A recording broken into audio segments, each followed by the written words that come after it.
ایک مرتبہ ایک بہت ہی گناہ گار اپنے زمانے کا مانا ہوا فاسق و فاجر شخص ایک جنگل کے قریب جا رہا تھا کہ اس نے ایک آدمی کو دیکھا جو اپنے سامنے زمین میں ایک سوئی ٹہنی دبائے بیٹھا تھا اور اللہ کی عبادت کر رہا تھا۔ اس گناہ گار آدمی نے پوچھا، تم کیا کر رہے ہو؟ اس نیک اور پرہیزگار بندے نے بتایا، میں سالوں سے دنیا سے دور اس ویرانے میں اللہ کی عبادت کر رہا ہوں۔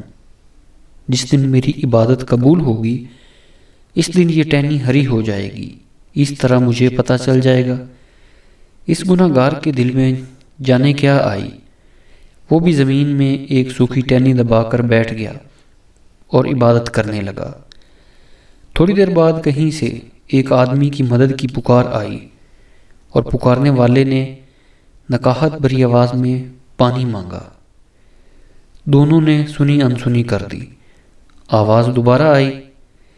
3-4 مرتبہ کی پکار کے بعد گناہ گار نے نیک شخص سے کہا، میں تو ابھی بیٹھا ہوں، تمہیں کتنا عرصہ ہو گیا ہے، تم ذرا اٹھ کر اسے پانی تو پلا دو، میں ابھی بیٹھا ہوں، اٹھنا نہیں چاہتا۔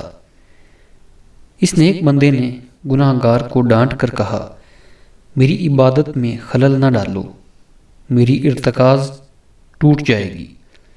جب مدد کی پکار مسلسل آتی رہی تو گناہ گار سے رہا نہ گیا، اس نے اپنی جگہ چھوڑی اور پانی پلانے چلا گیا۔ جب تھوڑی دیر بعد واپس آیا تو اس نے دیکھا اس کی ٹہنی ہری ہو چکی تھی اور اس نیک بندے کی ٹہنی ویسی کی ویسی ہی تھی۔ وہ تو رب ہے جس کی چاہے توبہ قبول کر لے۔ کبھی کبھی برسوں کی ریاضت بھی ایک لمحے میں پلٹا دی جاتی ہے اور کبھی ایک ادا ہی قبولیت کا سبب بن جاتی ہے۔